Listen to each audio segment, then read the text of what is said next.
All right, hello everyone. Tim Davis coming to you guys with another market review, and I'm going to take a look at the weekly charts this weekend, just to show you guys the bigger picture, just the bigger picture. If you look at the daily chart, you're going to see that it looks kind of temporarily bullish.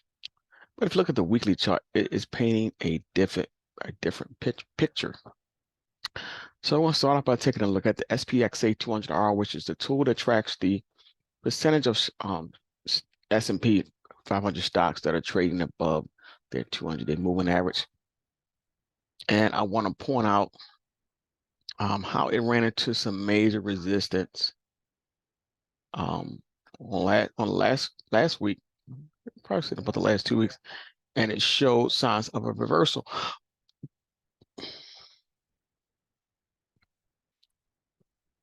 So this 80.80 level was a level that I mentioned several weeks ago that if this SPXA went back up to the level, it's going to act as a level of resistance, which it did. Okay, we challenged that level before in the past, got a little above it back here. But each time we got to the level, we found a way to come back down. All right, so I do think we are at a level that the overall markets are going to show some weakness. It's going to struggle to really take a continue bounce higher to just continue the bull market higher. It's going to continue to run into some sort of resistance right around when we see that this SPXA 200R reach this around close to this 80 to 80% level or lower. However, I think at this point,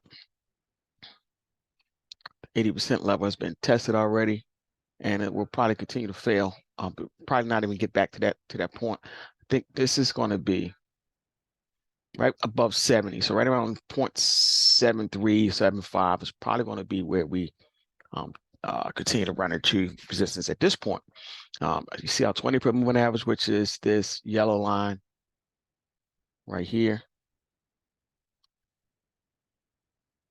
We pulled back below that level on last week, and you can see this long stick candle here that has a short body, long wick, which was a sign of a bullish reversal.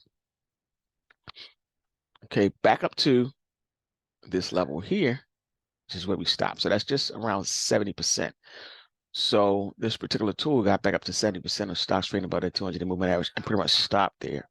So it could go a little higher on next week, but I don't think we're going back up to 80.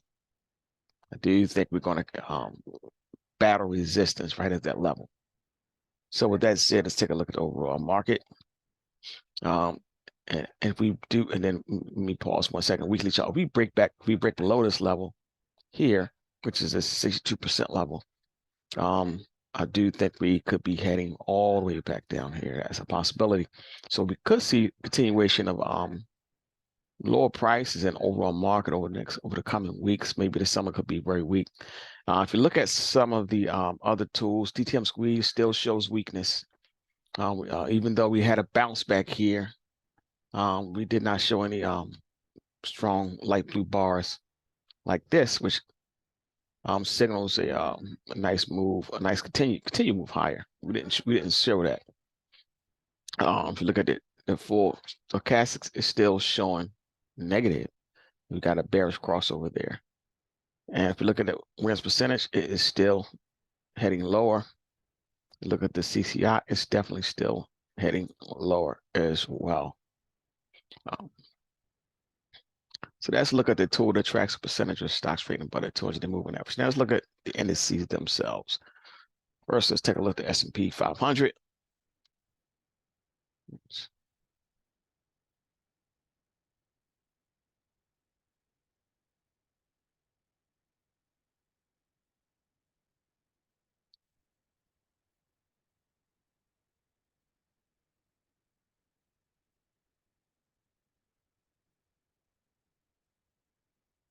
Let's take a look at the S&P 500. And before I do that,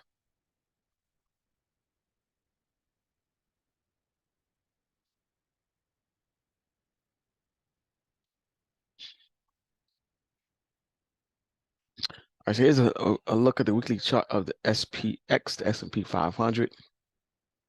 And as you can see, it definitely looks like a double top here. So looks like a double top here. Look at this reversal candle right here, like a doji on last week's candle. I mean, the week before last, and then we pretty much attempted to rally back at the end of the week last week to this long week here with a short body. So we kind of bounced back a little. So next week we could start off bullish, but I think by the end of the week next week we could see lower prices again. Okay, look at the TTM squeeze. It's still trending lower. Look at the full stochastic. It is ready to cross over with this weekly chart with a sell signal. Whereas percentage is like it's continuing to head lower. CCI like it's about to cross with a sell signal on a weekly chart as well. So overall, I do think by the end of next week, we could see lower prices than we did this past week. Beginning of the week, we could see some a bullish trend continue. I mean, a slight bullish trend continue higher at the beginning of the week since we had such a sharp sell-off on Thursday. I want to say it was. We could continue see a little prices push a little bit higher, but I do think by the end of the week, next week, we could see lower prices, folks. All right, that's the S&P 500. Now let's take a look at the Dow Jones. All right, here's the weekly chart of the Dow Jones. Same scenario.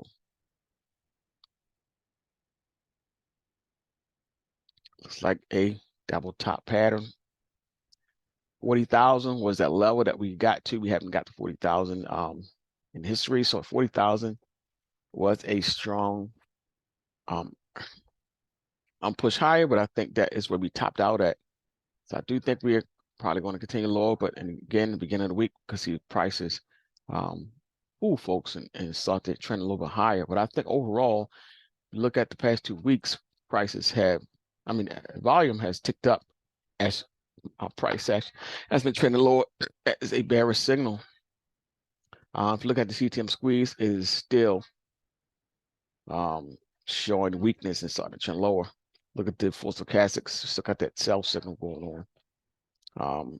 Whereas percentage still trending lower, CCI just crossing over with the sell signal on the weekly chart. Again, weekly charts are definitely showing weakness, although the daily chart is just showing you a temporary move to the upside, which is I think is going to be very short-lived. So, beginning of next week could see prices continue a little bit higher, but I think by the end of next week we definitely probably could see lower prices.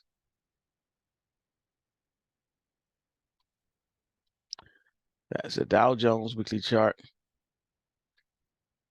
And let's switch over to the NASDAQ.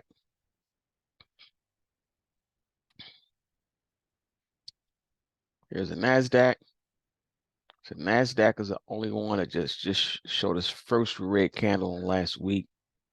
So I think the NASDAQ is probably going to be the weakest of the three. I think its down move just started last week.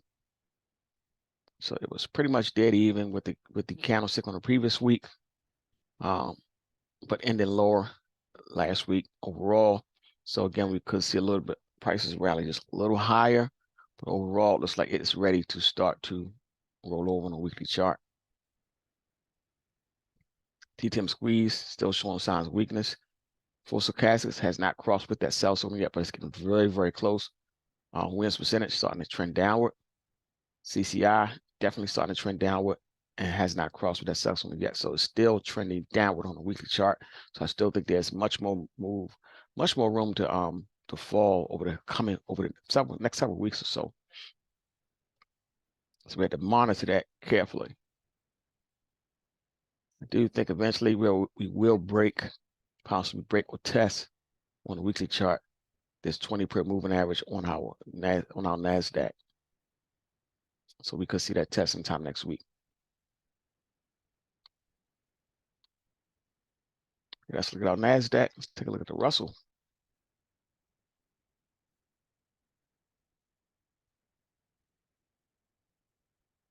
Here's our Russell. Same scenario, same boat.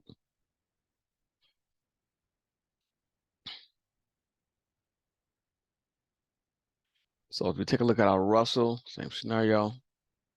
Ran into some resistance up here, tried to fight back, but didn't even get that high. Topped out here, started to pull back. Nice strong bounce towards the end of the week last week. So I do think we can see go a little higher. And then by the end of the week next week, I still think by the end of the week, we're going to end up testing this 20% moving average and possibly drop below it. T10 squeeze still showing weakness. For stochastics, like it's still showing weakness. It's just going sideways.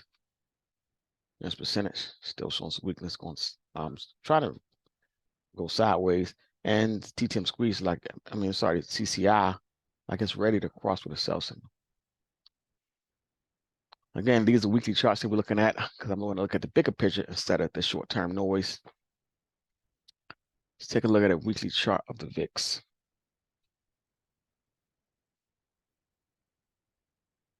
Here's a weekly chart of the VIX. It just looks the opposite. So we saw the VIX rally a little bit last week, and then it had sharp reversal. Hence why you see this weekly chart have this long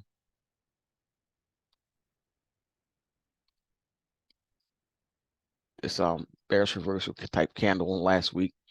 Rallied high, then we got this long reversal. We got this reversal back where we have this long wick and a very, very short body, which leads me to believe that we could see the VIX stay around this $13 level, maybe just a little bit lower. But I think ultimately the VIX is going to go right back up, folks, by the end of next week. Look at the T10 squeeze. Still showing a little weakness, but I think that's about to turn on the weekly chart. Because look at the full stochastics, like it's about to turn with the buy signal. When this percentage starting to trend higher, CCI is starting to trend up as well, and possibly about to cross with a buy signal over the next week or so. So overall, the weekly chart of the VIX still looks a little bullish, like it's ready. It's like it's going to continue its bearish to bullish reversal by the end of next week or the following week, beginning of the following week. All right, so that's a look at our major indexes and our VIX. Again, these weekly charts are definitely starting to paint the broader picture, the bigger picture. These daily charts is going to make folks think that we are off to the races, and they're going to continue to have these sharp reversals. All right, take a look at let's take a look at gold real quick. I do think gold and silver are definitely still bullish, but I do think they're going to see some pullback as well. Look at the weekly charts; they're definitely showing that they are still in this slightly overbought territory, and it's still hovering around these highs. But if you look at where they've been hovering at, testing these levels and have not been able to get above these levels. So I still think we're going to see some continuation to the downside on gold temporarily.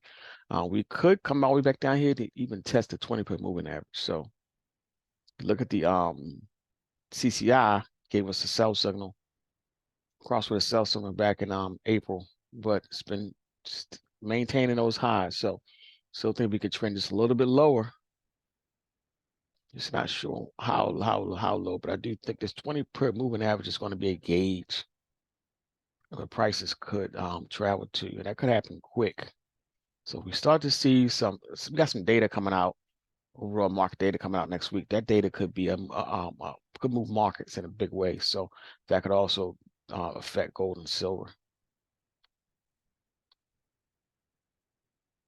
Overall, I still think gold and silver are definitely long-term bullish. I think in the near term they could see a little bit more pullback.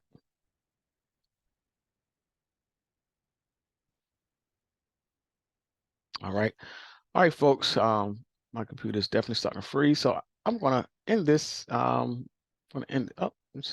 It's coming back on. Okay, before I go, we'll take a look at silver real quick. And silver definitely showing you that look at the candlestick patterns for the past 2 weeks. It's on a topping pattern here. So again, I do expect some continuation of this pullback in overall prices of gold and silver as they are hitting some resistance, so showing some signs of reversal. And I do think we're gonna see silver continue to pull back.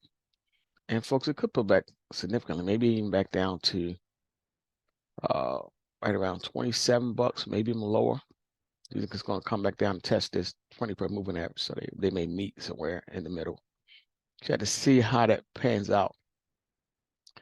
But I do think once it finds some support, if it comes down here and finds some support and hold a level, it could be off to the races again and really start to ramp up over the course of the summer and go back to all-time highs. So, all right, folks, that is what I have for you guys for this weekend. Hopefully, there's some information you guys can use. And until next time, I will see you guys on the next video.